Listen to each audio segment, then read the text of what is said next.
Chapter 2 Fire in the Hole. G'day everyone, Rune here, and this is Chapter 2 of my What If Hub Survived story. If you're new to this series, click the link in the description below to be taken to the playlist. Now let's begin the next chapter. Lan's heart leaps into his throat as he recognizes that voice. His mom! Throwing the door open, he runs down the stairs into the living and kitchen area. Before he's even at the doorway, he can smell the faint tinge of smoke. Running into the kitchen, the first thing he sees is his mum, standing at the border where the living room wood meets the kitchen tile, staring at something at the opposite end of the kitchen from her. Following her gaze, he is then able to see the oven. It's on fire! What the heck? Lan rushes up to his mom, asking if she's alright. Haruka turns to her son, eyes wide with panic. She tells him that she's fine, but she doesn't understand what happened. She was trying to make some hotcakes when all of a sudden the oven caught fire. Lan grits his teeth, silently vowing to find the name of that repairman, because clearly the guy seriously needs to get fired. Turning to the oven, he sees that the jack input that's used for maintenance is still clear of the fire. At least that's good news. Making sure to avoid the flames, Lan moves closer to the oven before jacking Mega Man in. As soon as Mega Man is inside the oven's network, he is swarmed by the oven's progs, who are all talking over one another in a panic. Mega Man quickly calms them down, asking what's going on. The main control prog steps forward, explaining that the entire network has been overrun with viruses. And that's not the worst part. If the viruses were just acting on their own, they could handle them. But there's a powerful NetNavi controlling them. Not only that, but it's covering the network in fire, making it harder to get around. Mega Man asks if they know where the Navi is, and one of the smaller progs tells him that it's somewhere in the central control area, deep inside the network, but it's blocked off by fire. A little prog at the back of the group speaks up, telling Mega Man that it's from the thawing section of the network, so it can make him an ice block program. But it's not sure if it'll be enough to get Mega Man all the way to the control center. Mega Man tells the prog that he'll make it work, thanking the progs for their aid. With the ice block program at the ready, Mega Man begins to make his way to the center of the network. As the Navi and operator duo are taking out viruses, Lan laments that they weren't able to find an Aqua Battle chip earlier, as having one would really come in handy right now. Mega Man tells him not to worry, as he has complete faith in Lan's abilities as an operator. He's just about to enter the central section of the network when the entire place begins shaking. There's a flash of something above him, and Mega Man looks up to see a storm of fireballs heading right for him. Panicking, he tries to get out of the way, barely avoiding a direct hit. However, the force of the explosion is enough to send him flying back, knocking him out. Outside of cyberspace, Lan flinches back from the oven as it suddenly begins spouting out even more fire. Wanting to get as far away from the blaze as he can, without disconnecting the PET, Lan scrambles up onto the kitchen bench. It's a testament to how frightened his mother is that she doesn't immediately tell him to get his feet off the counter. Now in a slightly safer position, Lan turns back to the PET, calling out to Mega Man, only to get no response. Before he can start trying to think of what to do next, the PET begins to ring with an oncoming call. Lan immediately answers, hoping that it's Hub telling him that he's on his way home. However, what greets him isn't his brother's voice, but a harsh, cruel laugh. The face that comes on the screen of his PET is that of a middle-aged man with red hair and a goatee. Lan bares his teeth as he growls an angry, "You." The man snickers at him, telling him not to bother calling his Navi, as he's just gone boom. Lan tells the man that he thought he was just incompetent, not straight up crazy. He can hear his mother quietly telling him not to antagonize the man that is clearly in control of the situation, but he's much too angry to think about that right now. The man tells him that his name is Mr. Match, and he's not just some third-rate pyromaniac. He is a member of World 3. Lan frowns in suspicion, asking why he's telling him this. Match snickers, saying that Lan is a lot sharper than he looks. He would have made a half-decent World 3 member himself. Lan frowns in disgust at that comment. But alas, Lan and his Navi have proven to be much too troublesome, so he's going to have to join his Navi in the hereafter. Match hangs up before Lan can get a word out.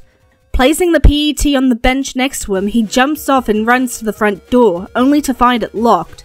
He tries the door to the backyard next, but that's no good either.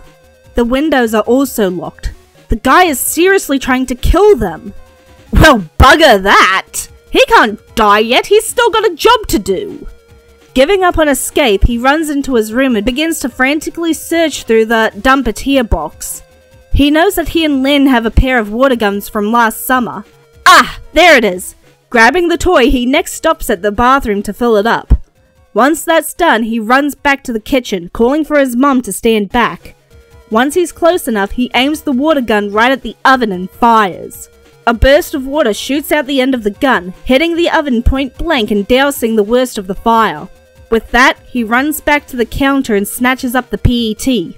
Holding it up, he calls out to Mega Man, borderline begging him to respond. Inside the oven network, Mega Man begins to slowly open his eyes as a familiar voice cuts through the haze clouding his mind. Blinking back to consciousness, he slowly sits up, his mind becoming more aware by the second. Gingerly rubbing the back of his head, he gets to his feet while calling out Lan's name in response to the boy's own call of his. Hearing his partner respond, Lan breathes a sigh of relief.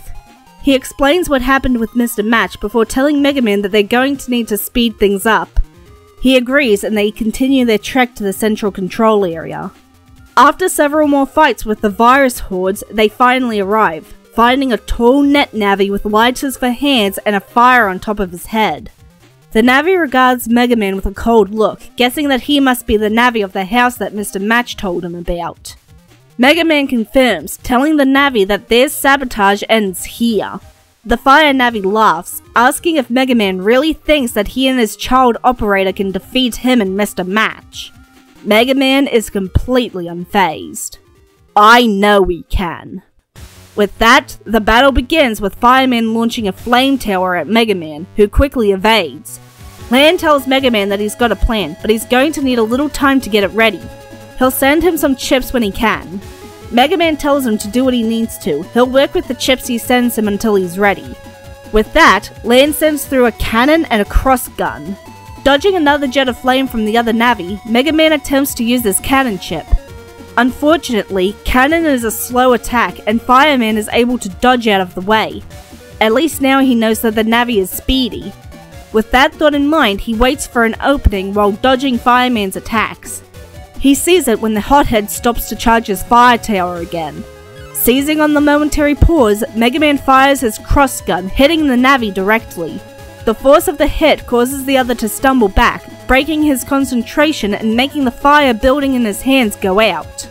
With no other chips to use, Mega Man falls back on his trusted Mega Buster, very glad that they managed to save up enough money to buy those 2 upgrades that the net merchant was selling last week. It might not pack much of a punch, but it's faster now, and right now, that's exactly what he needs. From there, the fight turns into a very dangerous game of cat and mouse. Mega Man, the quick and vexing mouse, taking pot shots at Fireman whenever he can, with an occasional cross gun or spreader thrown in. And Fireman, the vindictive and very determined cat, willing to set the entire oven network on fire if it means torching Mega Man. Eventually, however, Mega Man finds himself cornered, Fireman's flames forcing him into a singular straight line, and Fireman right in front of him. Mega Man braces himself as he watches Fireman launch a fire tower. This is going to hurt. Only no pain comes.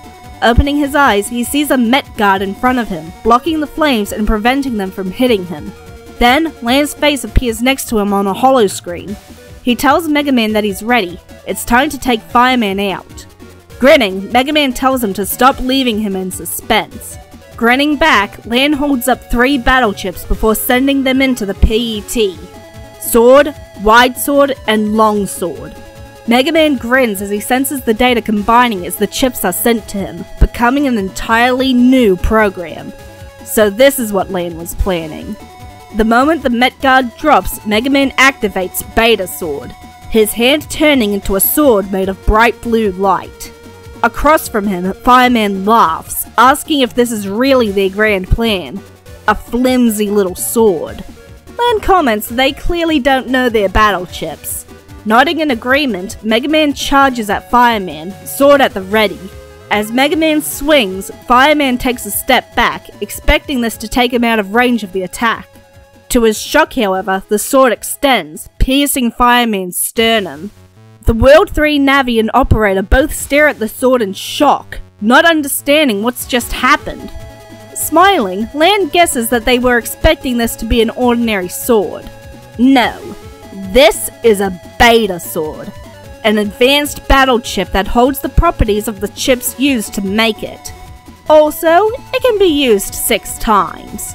Mega Man proceeds to demonstrate this by removing the sword from Fireman's chest before hitting him with it again, this time in the side. Seeing the end at hand, Lan tells Mega Man to finish it, and with a final swing of the Beta Sword, it's done. Small explosions surround Fireman as his code destabilizes. Mr. Match watching in absolute shock that a child in his little Navi could beat his Fireman. With a final explosion, Fireman disappears, completely deleted. Mr. Match clicks his tongue in irritation. Now he's going to need to reinstall his backup. Well, at least he finished his mission. Lan's eyes widen in shock as he demands to know what Match is talking about. Match asks if Lan really thought that this was the extent of World 3's plans. Some house fires and a little chaos? Oh no, these little house fires were but a stepping stone in their plans. And now that he's finally found the program that he was looking for, there's no need for him to stick around. With that, he cuts the connection. Lan bites his lip before telling Mega Man to jack out. He needs to check the cable to make sure the fire hasn't done too much damage to it.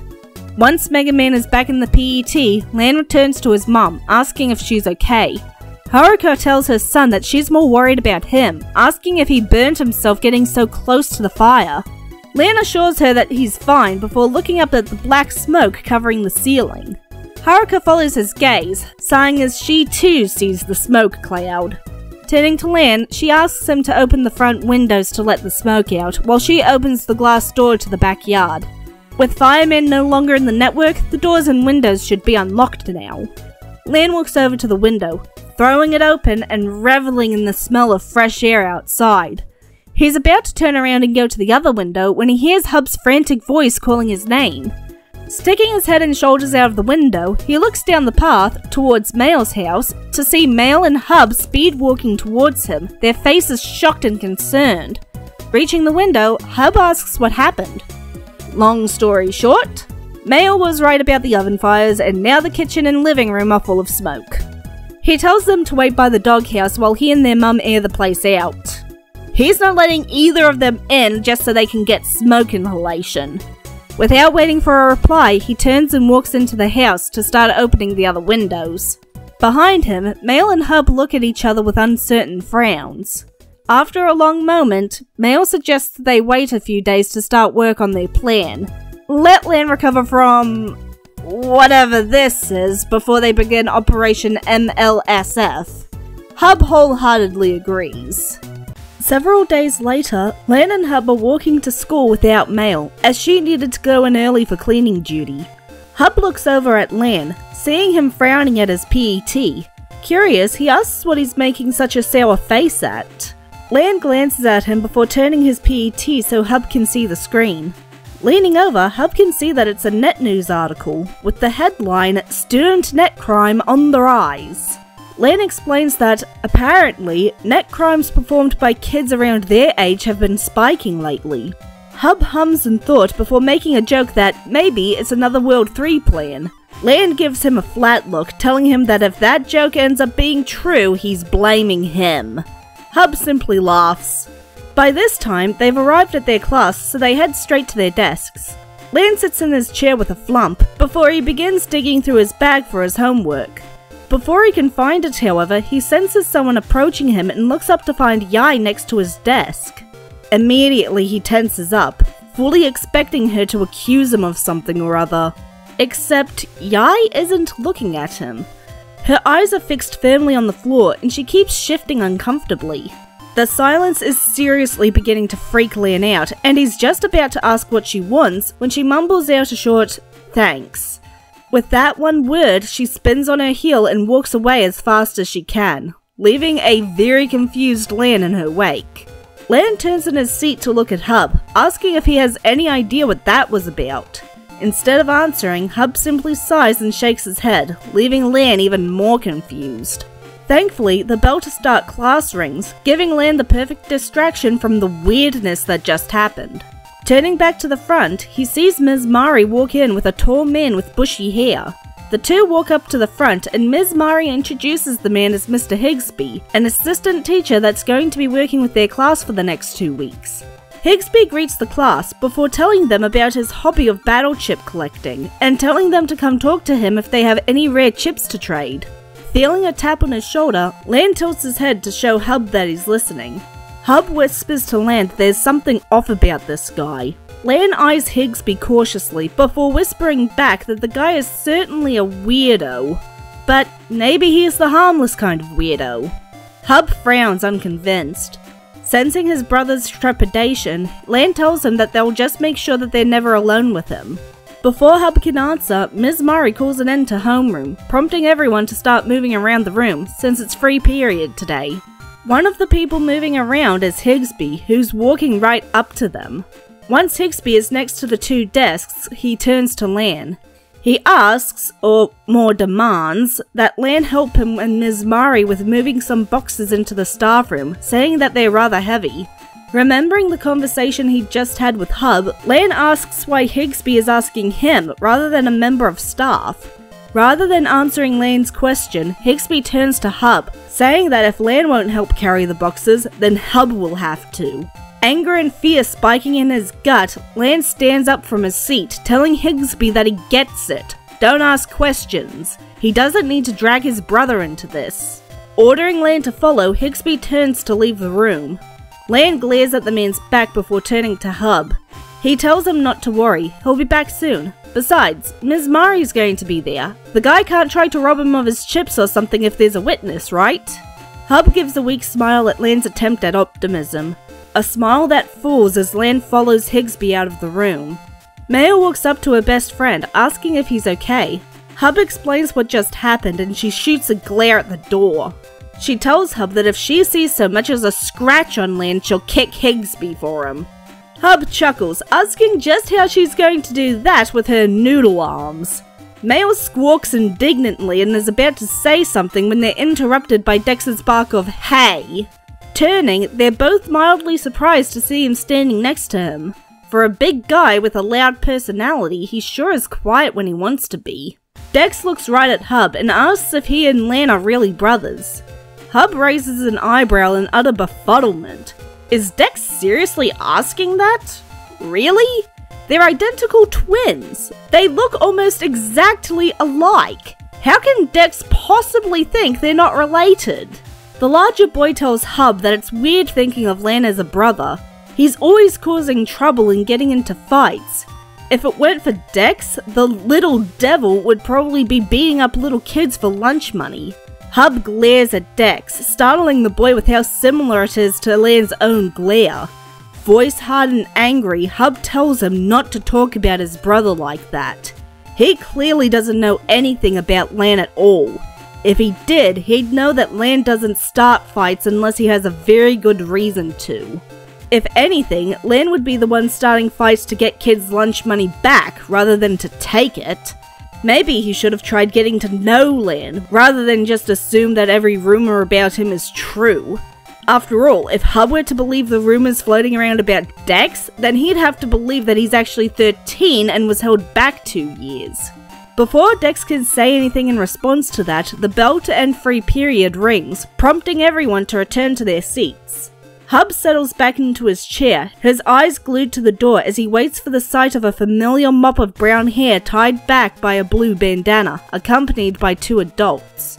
When the door opens, however, only one adult steps in, and it's not the one he wants to see.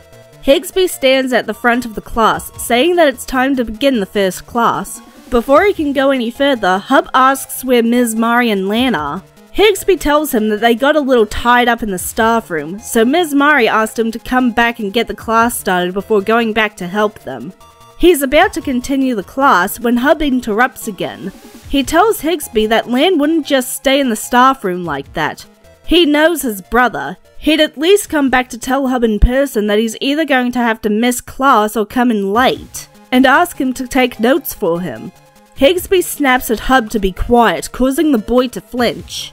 Shooting the boy a sharp glare, he tells him that Lan is in the staff room and that's that. As Higsby turns back to the rest of the classroom, Hub whispers to Rockman to stay alert. Something is seriously wrong with this picture. Higsby jacks into the blackboard and tells the class that he's going to be giving them some math drills to do while he goes to finish up what he needs to in the staff room. Jacking out of the blackboard, he tells them to be on their best behavior before walking out of the room. The moment he's out the door, Hub is out of his seat and running to it.